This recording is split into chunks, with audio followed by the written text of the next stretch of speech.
Abrimos nuestras Biblias en Filipenses y vamos a leer el gran párrafo de los primeros dos versículos. Dice así la palabra: Pablo y Timoteo, siervos de Cristo Jesús, a todos los santos en Cristo Jesús que están en Filipos, incluyendo a los obispos y diáconos. Gracia a vosotros y paz de parte de Dios nuestro Padre y del Señor Jesucristo. ¿Cómo se escribe una carta? ¿Cuáles son los elementos básicos o clásicos en una carta? No sé si te hiciste una vez esa pregunta. Hoy en día es mucho más común escribir un correo que una carta. Así que no estamos tan acostumbrados de redactar una carta. Pero incluso en un correo electrónico hay elementos básicos. Por ejemplo, empezar el correo con saludar al receptor por nombre y al final del correo terminar con un saludo y el nombre del autor, es decir, el tuyo. Y aunque en todas tus cartas o correos sigues más o menos el mismo patrón, digamos, seguro que adaptas tanto tu saludo al principio como al final según el asunto y el receptor. No vas a comenzar un correo a tu amigo con estimado señor Jiménez, ¿no? Sería un poco raro. Y tampoco terminar con atentamente. Ni tampoco vas a escribir a tu profesor un correo empezando con hola amigo y terminar con un abrazo. Eso también sería un poco raro, digamos, ¿no? Reconocemos que, aunque nuestros correos suelen contener los mismos elementos, variamos según el asunto y nuestra relación al receptor. Y lo mismo vemos en las cartas del Nuevo Testamento, aunque igual no nos llama mucho la atención porque solemos no prestarle mucha atención ni al principio ni al final de la carta, cuando están ahí los saludos. Y igual por ello no nos damos cuenta, pero incluso en el Nuevo Testamento, todas las cartas, aunque contienen los mismos elementos, nunca son iguales. Ni siquiera cuando son escritos por el mismo autor. Entonces, aunque se parecen a menudo, nunca encontramos la mismísima introducción ni el mismo final. Y la carta a los Filipenses no es una excepción. Hoy observamos los primeros dos versículos de la carta a los Filipenses, que tengo titulado como una carta de esclavos a santos. Y en esos dos versículos veremos tres elementos clásicos, pero preciosos, de una carta que nos llama a reconocer a Cristo como Señor. Vamos a leer otra vez los primeros dos versículos. Y tengo una tarea para los más pequeños. Tenéis que contar cuántas veces aparece el nombre de Cristo en esos dos versículos, ¿vale? Después os voy a preguntar, ¿vale? Vamos a leer los primeros dos versículos y tenéis que decirme cuántas veces aparece Cristo en esos dos versículos. Dice: Pablo y Timoteo, siervos de Cristo Jesús, a todos los santos en Cristo Jesús que están en Filipos, incluyendo a los obispos y diáconos. Gracia a vosotros y paz de parte de Dios nuestro Padre y del Señor Jesucristo. ¿Cuántas veces? Tres. Muy bien, así es. 3 veces. Entonces, es difícil estudiar esos dos versículos sin mencionar, estar enfocado en Cristo. Así es. Empezamos con la primera parte del primer versículo, que son los remitentes. Y así se titula el primer punto: los remitentes esclavos. Dice: Pablo y Timoteo, siervos de Cristo Jesús. Como la gran mayoría de las cartas del Nuevo Testamento, la carta a los Filipenses también fue escrita por el apóstol Pablo. Y normalmente se presenta como Pablo, apóstol de Jesucristo. Eso es lo más común. Y solo aquí, en las dos cartas a los tesalonicenses y en la carta a Filemón. Es decir, en solo 4 de sus 13 cartas, Pablo no menciona su llamado como apóstol. En todas las demás, incluso en las cartas privadas, si se puede decir así, a Timoteo y Tito, que también le conocían muy bien y con los cuales tenía una muy buena e íntima relación, pero incluso en las cartas a Timoteo y Tito se presenta como apóstol. Aquí, en la carta a los Filipenses, sin embargo, solo se presenta a sí mismo, como a Timoteo, como siervos de Cristo Jesús, sin nada más. Y la presentación de sí mismo como siervo no solo encontramos aquí en Filipenses, también la encontramos en Romanos 1.1, donde dice Pablo, siervo de Cristo Jesús, y en Tito 1.1, donde dice Pablo, siervo de Dios. Aunque en ambas cartas, en las otras dos, sigue presentándose también como apóstol. Entonces, tanto como siervo como apóstol. Así, la presentación de sí mismo solo como siervo, sin nada más, como aquí en la carta de los Filipenses, es única. Y no es que lo uno es mejor que lo otro, para nada. Pablo también se hubiese podido presentar a los Filipenses como apóstol y a los Efesios como siervo, pero no lo hizo. ¿Por qué? ¿Porque lo uno es más piadoso que lo otro? No. Nos indica más bien que incluso en la misma introducción, en la presentación de sí mismo, Pablo ya está indicando algo. Como con cada carta, también en la carta de los Filipenses, Dios tiene un claro propósito.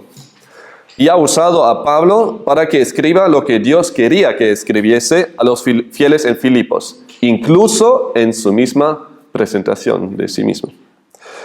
Y la inspiración divina no comienza después del saludo. No es que Pablo ha podido escribir libremente el saludo y después comienza la inspiración divina. No.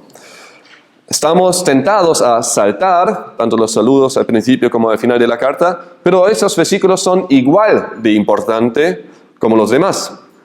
¿Por qué? Porque son igualmente inspirados por Dios. La manera como se presenta Pablo aquí apunta ya a la dirección a donde va. Apunta al mismo contenido de la carta. Aparte de sí mismo, también menciona aquí a Timoteo. Igual como en la segunda carta a los Corintios, Colosenses, las dos cartas a los Tesalonicenses y en la carta a Filemón, Pablo menciona a Timoteo en la introducción de la carta. Aparte de ser siervo de Cristo Jesús, Timoteo además fue el fiel compañero del apóstol. Fue su hijo en la fe. En la misma carta a los Filipenses, Pablo le presenta a Timoteo como un servidor ejemplar que sirvió con Pablo en la propagación del Evangelio como un hijo sirve a su padre. Eso lo afirma en el capítulo 2. Además, Pablo afirma que no tiene a nadie más del mismo sentir suyo que esté sinceramente interesado en el bienestar de los filipenses. Algo muy llamativo y que tenemos que guardarnos por ahí cuando observamos el resto de la carta. Y aunque Timoteo aquí aparece junto a Pablo, no significa que haya sido algo como un coautor. Es decir, que parte de la carta lo escribió Pablo y después otra parte lo escribió Timoteo. No eran dos autores. De hecho, Pablo habla a lo largo de la carta en primera persona singular y además escribió todo un párrafo sobre Timoteo hablando de él en tercera persona. Todo eso indica que Timoteo no fue coautor, pero la pregunta es, ¿por qué entonces le menciona aquí? Pablo le menciona porque Timoteo estaba totalmente de acuerdo con el mensaje de la carta y además estaba al lado de Pablo cuando ese ha dictado la carta. Entonces él también saludaba a la iglesia en Filipos. Es probable que le haya servido como secretario, eso sí, convirtiéndole en el escritor de la epístola mientras Pablo fue su autor. Pero nos queda todavía una pregunta importante por responder. Y la pregunta es, ¿por qué Pablo no menciona su llamado como apóstol y solo se presenta como siervo de Cristo Jesús? Todavía no hemos respondido a esa pregunta. ¿Por qué se presenta solo como siervo de Cristo Jesús? Ya dijimos que tiene algo que ver con el contenido. Y como ya he indicado, no fue por casualidad o por haber olvidado que normalmente se suele presentar como apóstol. No, lo hizo a propósito. Pero antes de presentar la razón por la que lo hizo, es necesario que sepamos lo que significa el término siervo. El término griego es doulos, y el que Pablo usa aquí, y también se puede traducir como esclavo. Y describe a una persona que está vinculada a otra persona con el fin de atender sus necesidades. No las suyas propias, sino de esa persona. Es alguien que de hecho pertenece a otra persona, que ya no pertenece a sí mismo, sino pertenece a otra persona y vive para esa persona, para atender sus necesidades y cumplir su voluntad. La sumisión de un doulos se sitúa en un nivel más alto que la de un diáconos o sirviente. Con presentarse a sí mismo como a Timoteo como esclavos, Pablo deja claro que sus identidades se encuentran en eso, ser esclavos. En primer lugar, soy esclavo, eso es mi identidad. Ambos tenían bien claro que ya no se pertenecen a sí mismos, sino a otro, con el fin de cumplir la voluntad de su amo en su misión voluntaria y completa. ¿Y a quién presenta como su amo? A Cristo. Dice Pablo y Timoteo, siervos o esclavos de Cristo Jesús. Dice John MacArthur aquí, al emplearse en el Nuevo Testamento para referirse a la relación del creyente con Jesucristo, doulos describe un servicio voluntario, resuelto y consagrado. Refleja la actitud de un esclavo del Antiguo Testamento que rechazó la oportunidad de ser libre para someterse de manera voluntaria a su Señor de por vida. Es esa la actitud. La imagen que tenemos nosotros de esclavos cuando escuchamos la palabra hoy en día no tiene mucho que ver con el contexto en el cual nos encontramos aquí. No es que Pablo tenía ahí la imagen de trabajar en el campo buscando algodón para su Señor, sino más bien es esa relación, ¿no? La relación sumisa, teniendo claro quién es su amo, por quien vive. Y como bien mostraron con su propio testimonio, tanto Pablo como Timoteo eran unos esclavos ejemplares de Jesucristo. Mostraron la misma actitud como los siervos del rey David, como leemos en 2 Samuel 15:15, dice, y los siervos del rey dijeron al rey, he aquí, tus siervos están listos a todo lo que nuestro Señor el rey decida. Eso fue la actitud de los siervos de David. Y es ejemplar, ¿no? Sí, mira, aquí estamos para cumplir tu voluntad. Y eso es la actitud que tenían tanto Pablo como Timoteo, y eso es la razón por la que se presentan como esclavos de Jesucristo. Eso es nuestra identidad. No nos pertenecemos a nosotros mismos, sino a Cristo. Y eso es lo que vamos a ver a lo largo de la carta, de ser un esclavo ejemplar para Jesucristo. Eso es un tema clave y algo que Pablo también quiere lograr en los filipenses. Es decir, que tengan esa misma visión, o más bien que tengan claro que son, igual como él, Timoteo, Epafrodito, esclavos de Jesucristo, y que encuentran ahí su identidad para no vivir para sí mismos, sino más bien para su Señor, lo cual se muestra en su trato mutuo. Quiere que tengan una visión muy clara de su alto llamado para no vivir para sí mismos, sino para el Señor. Y que esa visión clara de no vivir para sí mismos, sino para Cristo, se muestra en que estén sinceramente interesados en el bienestar de los demás, de sus hermanos en la iglesia. Y estar interesado en todo y tener una pasión por todo lo que apasiona a Cristo. Tener la misma actitud, el mismo pensar. Y así sirviendo a sus hermanos en humildad, con gozo. ¿Y sabéis quién es presentado en la carta a los Filipenses como el ejemplo perfecto para justo esa actitud de humildad total? Ya he mencionado que tanto Pablo como Timoteo como Epafrodito son presentados a lo largo de la carta como ejemplos, pero el ejemplo perfecto es Jesús mismo.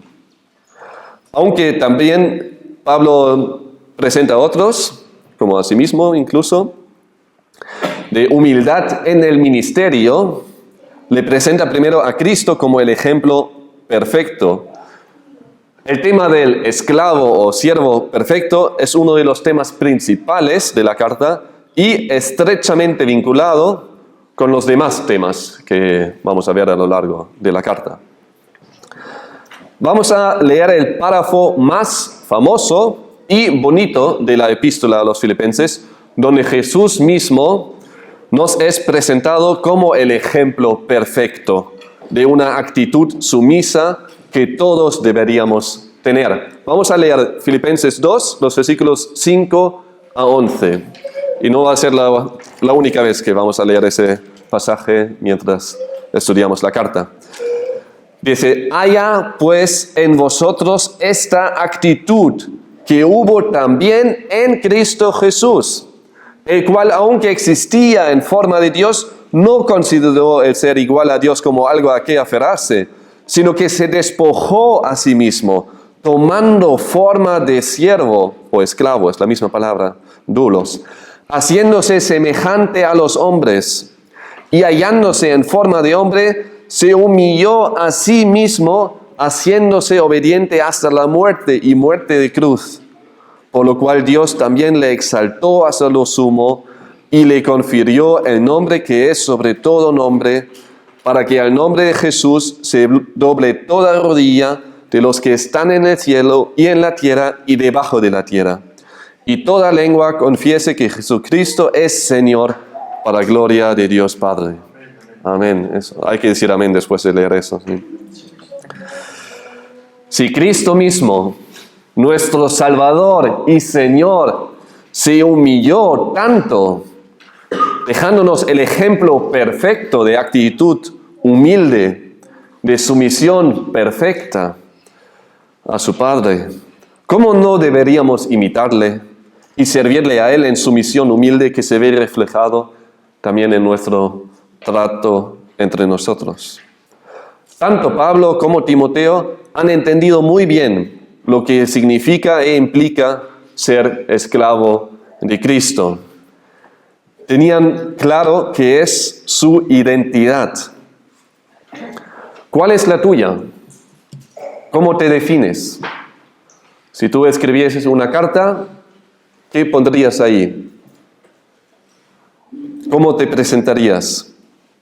¿Te ves como un esclavo de Cristo en primer lugar?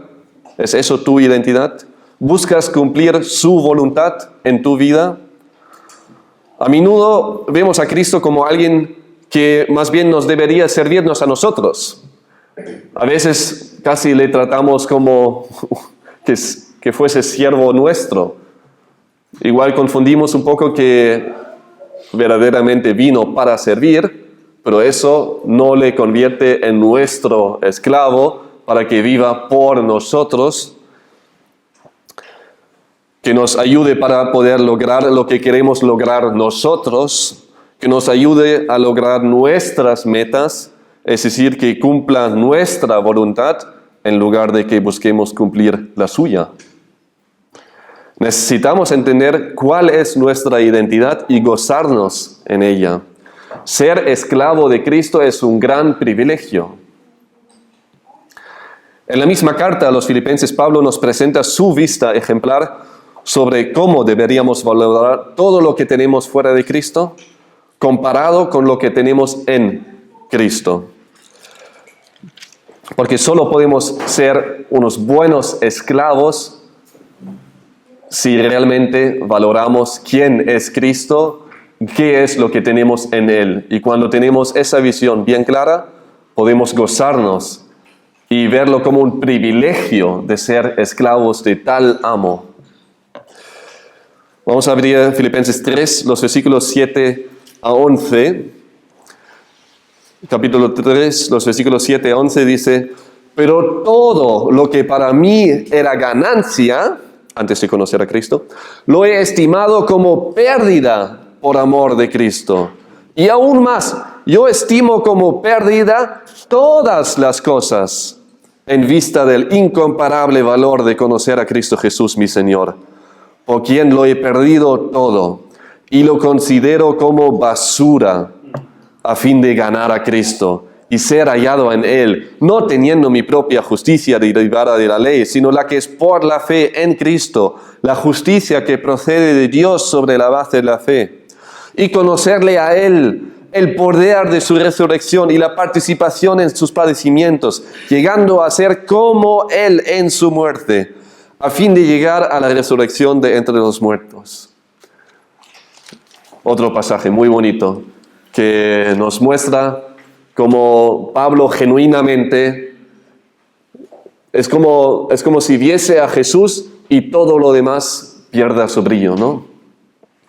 Y no solo pierda su brillo, sino parece basura comparado con Jesús. Y necesitamos tener esa vista para valorar ser esclavos de Cristo y encontrar nuestra identidad ahí. Si le tenemos a Cristo como nuestro Salvador y Señor, ya no vivimos para nosotros, sino para Él. Eso es la meta.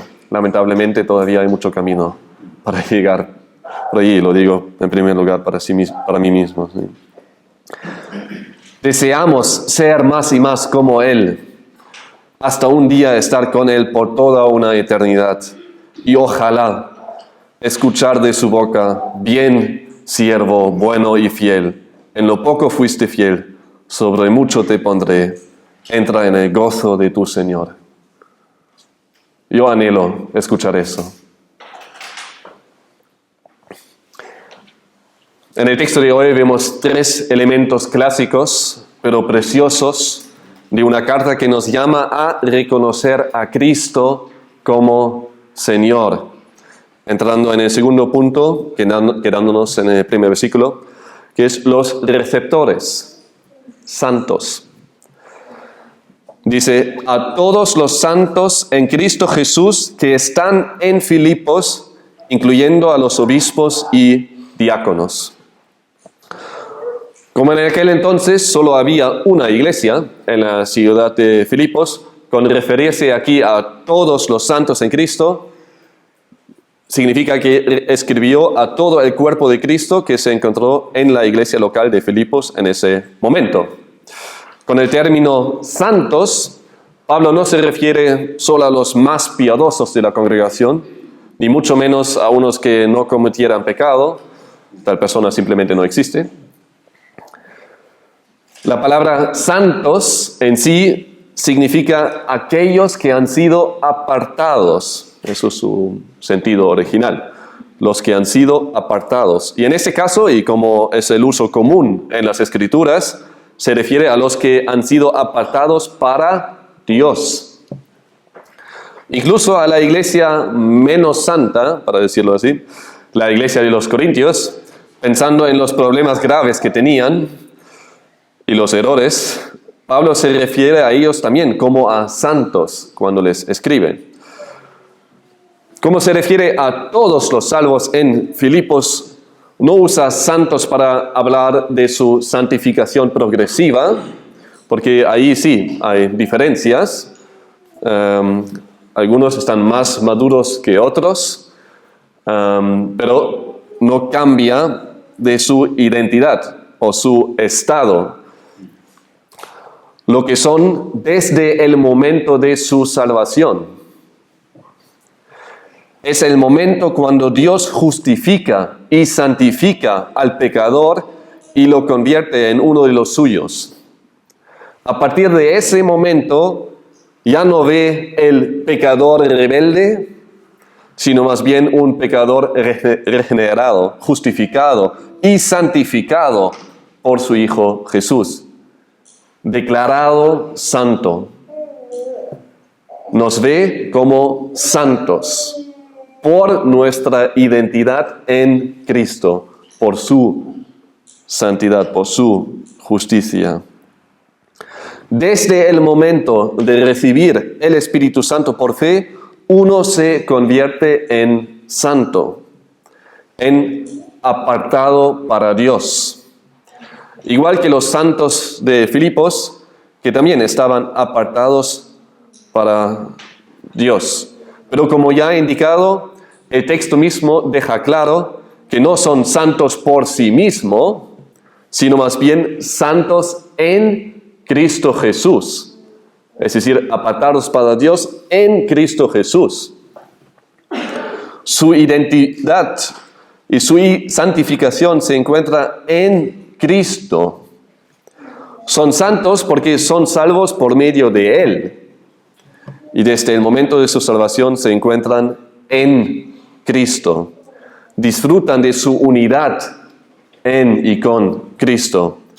Un budista no alega que está en Buda, ni un musulmán declara que está en Mahoma. Un adepto de la ciencia cristiana no está en Mary Baker Eddy, ni un mormón en José Smith. No. ¿Escuchaste alguna vez algo así? No. Siguen a esas personas, sí, pero no están en ellos. Lo que hicieron ellos no se traslada a sus seguidores. Pueden seguir fielmente las enseñanzas y el ejemplo de esos líderes religiosos, pero no están en ellos. Solo los cristianos podemos decir que estamos en nuestro Señor, porque hemos sido hechos uno con Él en espíritu.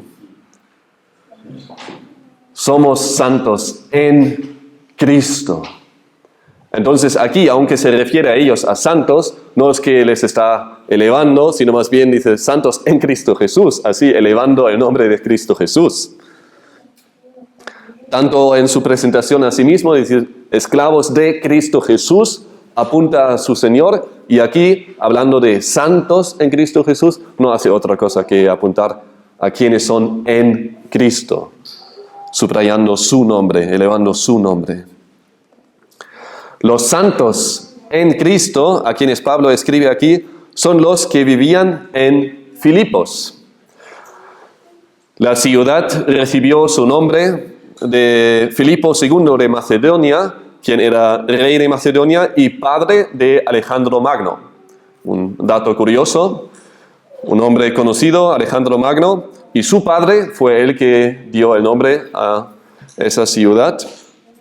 Filipos era una ciudad próspera, tenía unas fuentes, tenía minas de oro alrededor y disfrutaba de su prosperidad. Esa ciudad se convirtió en colonia romana en el año 41 a.C. y como era colonia romana, sus ciudadanos disfrutaban de los mismos derechos como los ciudadanos de la capital del Imperio Romano, lo cual les enorgulleció. Y no se veían,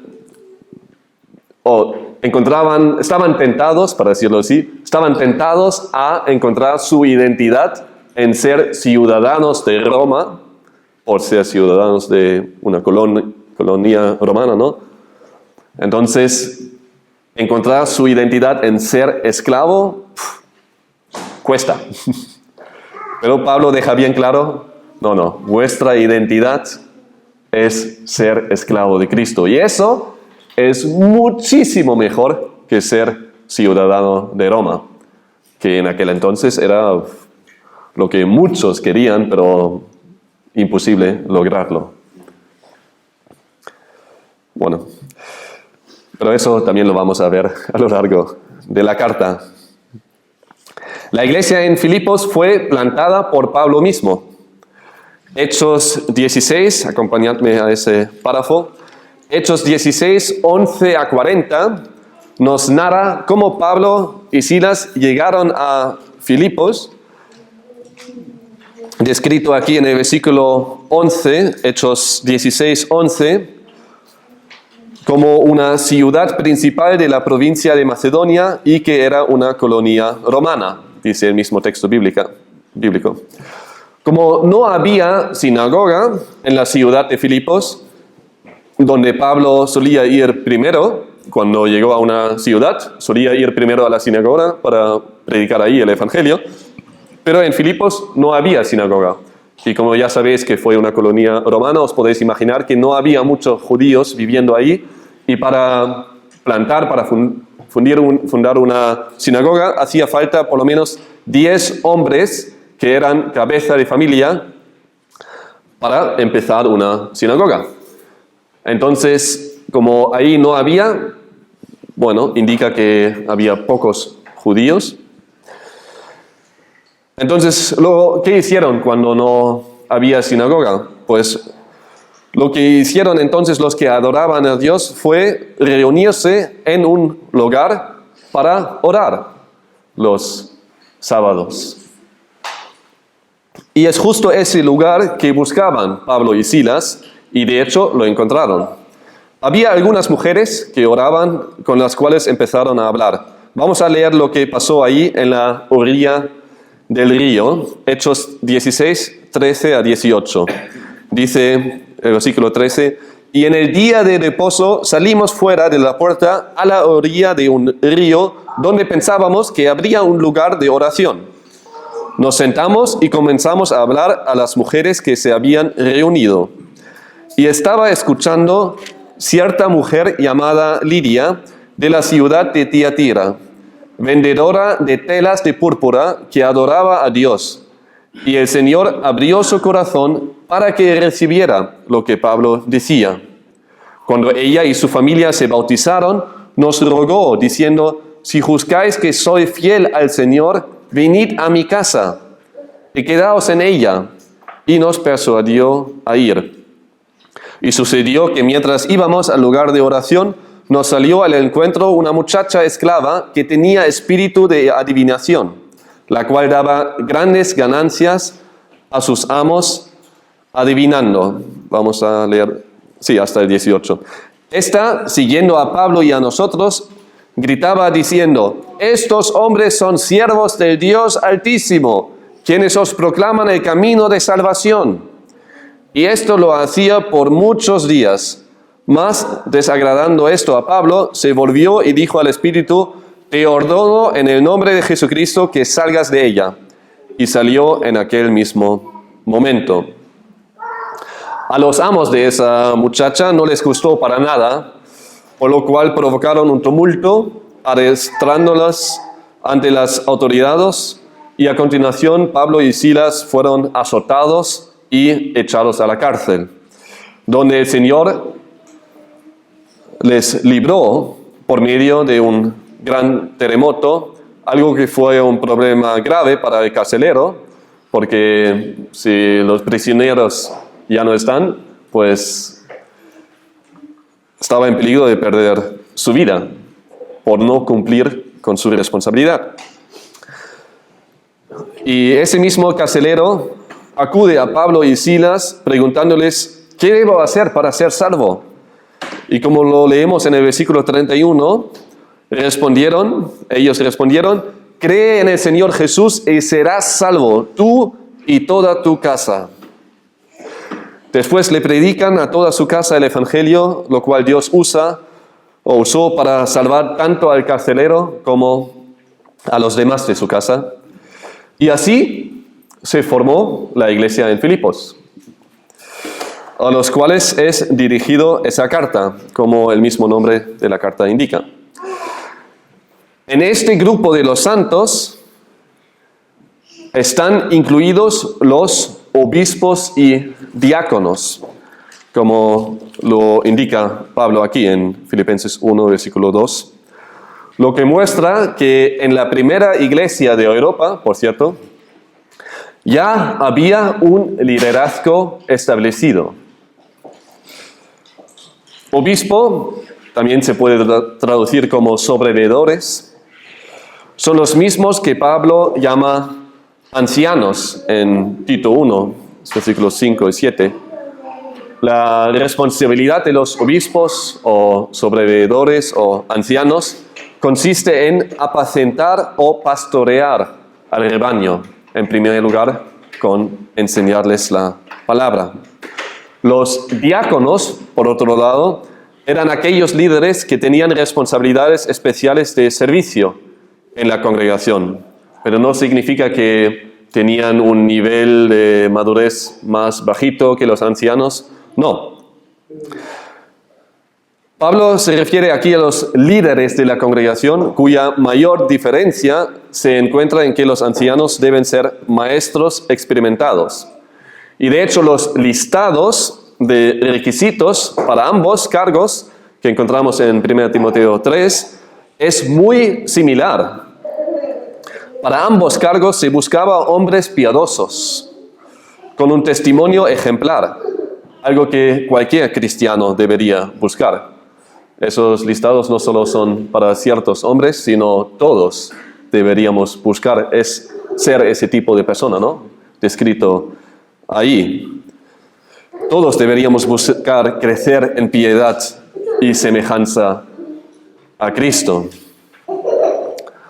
¿Por qué Pablo aquí menciona aquí a los líderes de la congregación en la iglesia de Filipos? Porque cuando dice a todos los santos, ya están incluidos, ¿no? Pero les menciona aparte. Y lo más probable es que les mencionó aquí para reconocer su responsabilidad dentro de la iglesia en Filipos, sin ninguna intención de ponerles en otro nivel como más importantes o darles elogio. Con mencionarles aquí como receptores muestra más bien que necesitan de igual manera como los demás lo que les escribe en esa carta. Y además tienen una responsabilidad mayor para hacerse cargo de que los hermanos en Filipos entiendan y apliquen lo que les escribió. Entonces ellos tenían que prestarle aún más atención al contenido de la carta para servir como ejemplos por lo que está escrito y también enseñar a la congregación.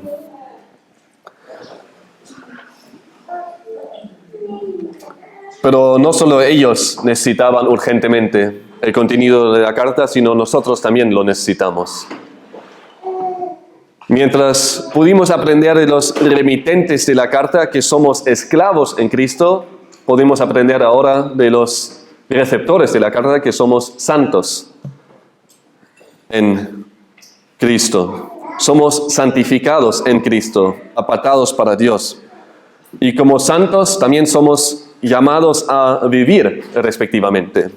Sed santos porque yo soy santo, nos dice Dios mismo en 1 Pedro 1:16. Entonces aquí, en el segundo punto, podemos aprender que nuestra identidad, en el primer punto vimos que somos esclavos en Cristo, ahora vimos que somos santos en Cristo, y eso también implica una vida coherente, andando como santos, ¿no?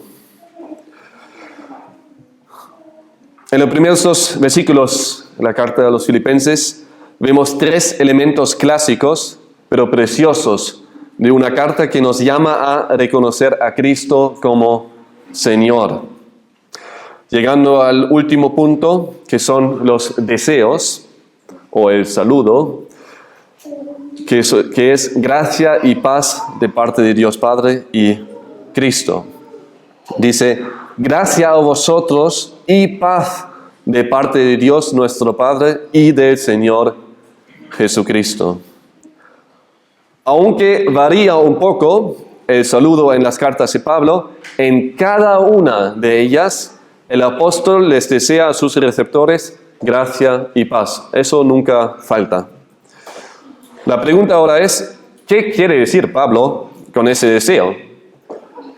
Estamos muy familiarizados con ese deseo, ¿no? Pero ¿qué es lo que significa?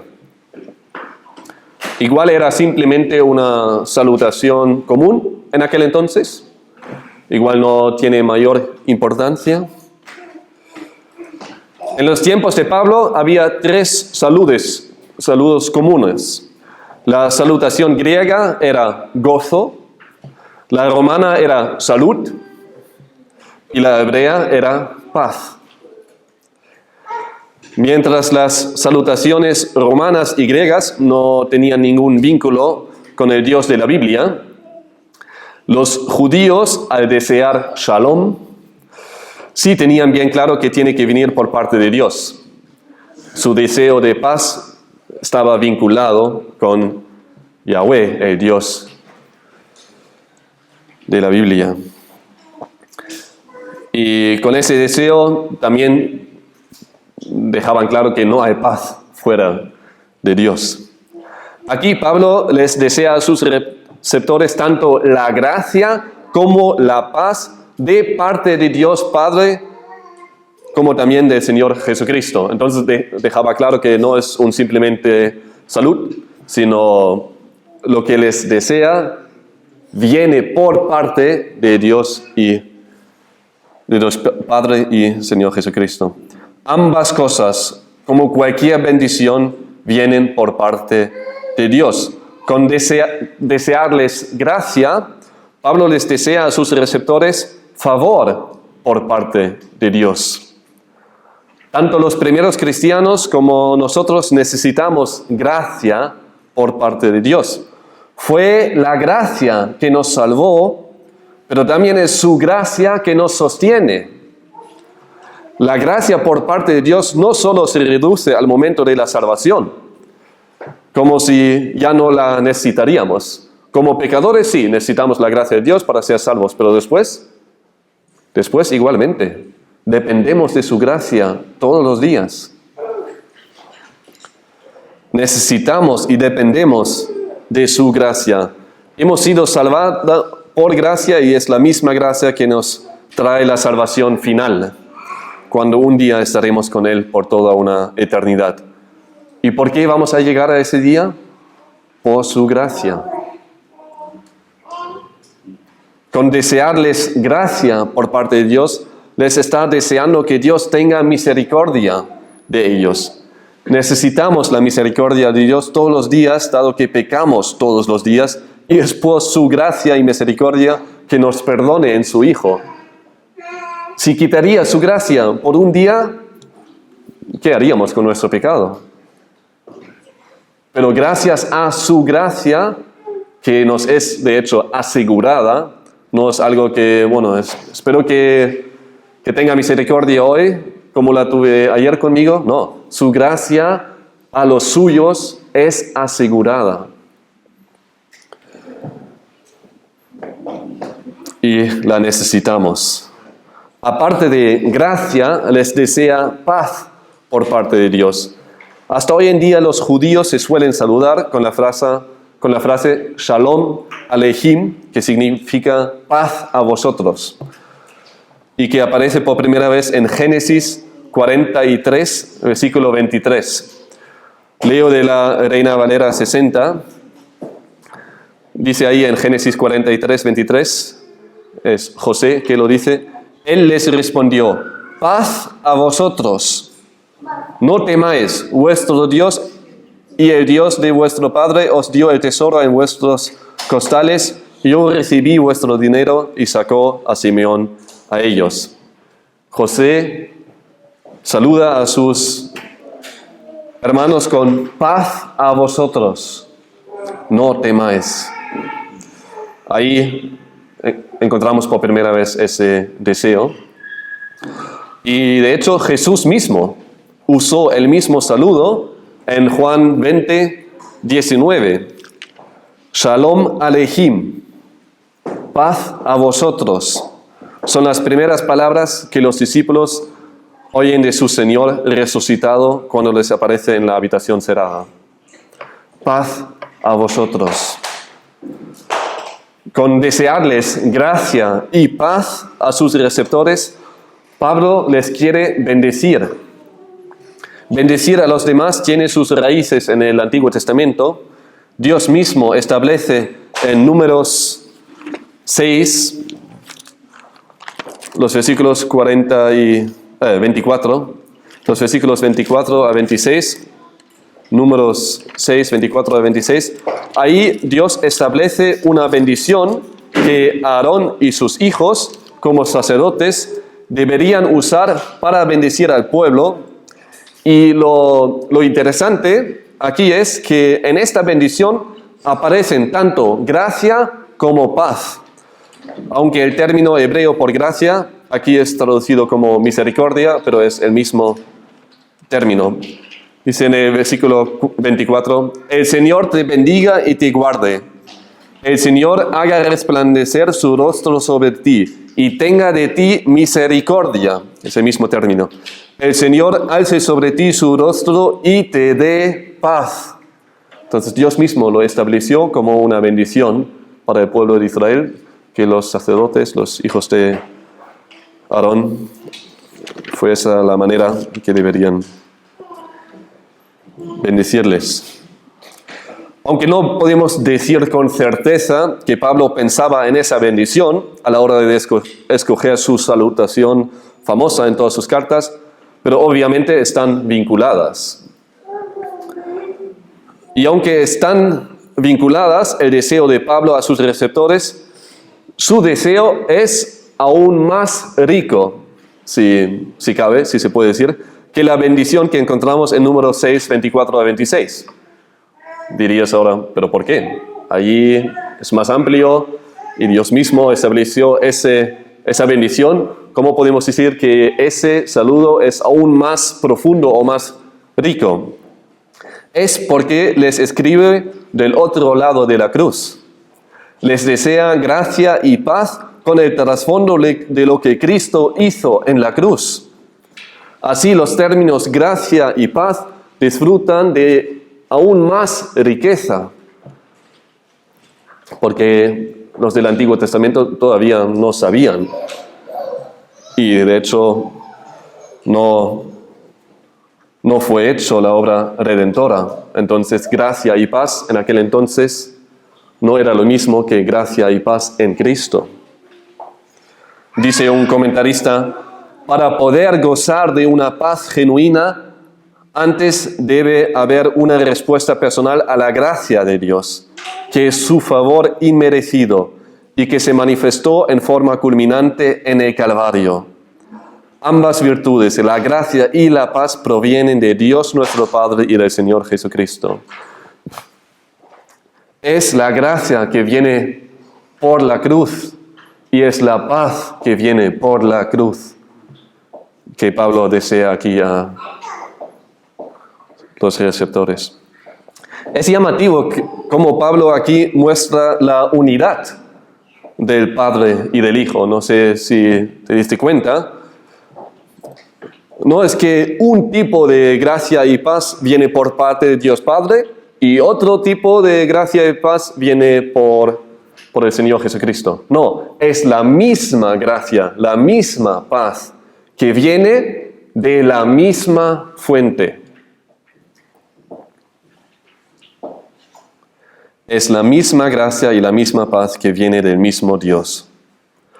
MacArthur dice aquí, Dios Padre comparte su naturaleza divina con el Señor Jesucristo. El énfasis en esta cualidad establece la deidad de nuestro Señor Jesús, que constituye la verdad central del cristianismo.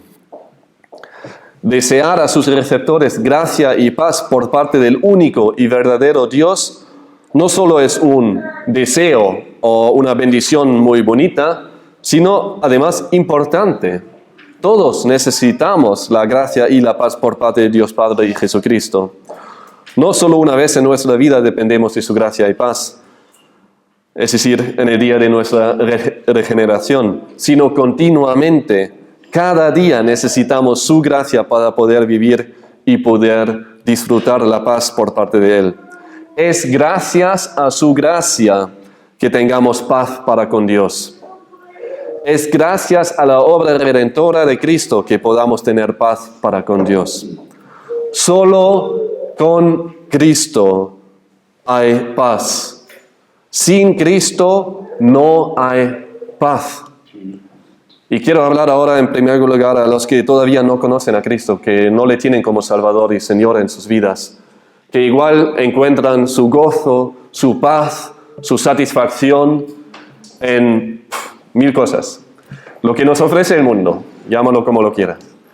Y todos sabemos qué es lo que nos tienta, ¿no? A buscar nuestra satisfacción, nuestra paz, nuestra vida en tal o tal cosa. Pueden ser amigos, pueden ser la satisfacción, pueden ser muchas cosas. Pero está claro que fuera de Cristo no hay satisfacción verdadera, no hay paz verdadera.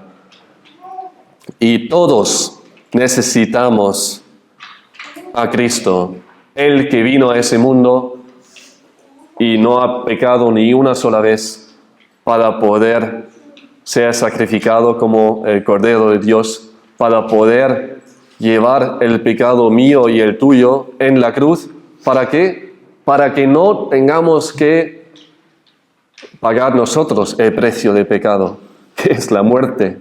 No, Cristo pagó por nosotros en la cruz, pero no por todos, no por todo el mundo, en el sentido de que, bueno, todos vamos a ser salvos porque Cristo, no.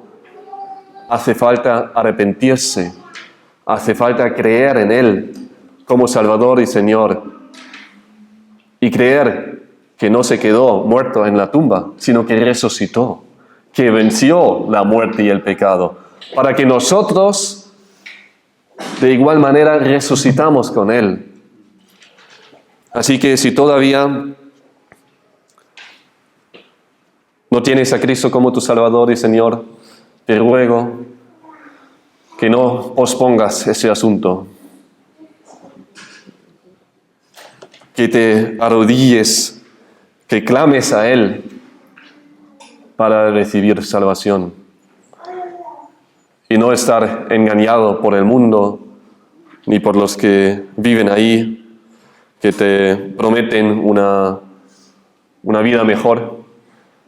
Y sí que es muy tentador, pero es un engaño. Solo en Cristo hay paz verdadera, hay vida eterna. Sin Cristo solo hay muerte eterna. Hoy vimos 3 elementos clásicos pero preciosos de una carta que nos llama a reconocer a Cristo como Señor. Espero que el Espíritu Santo obre por medio del texto de hoy en cada uno de nosotros.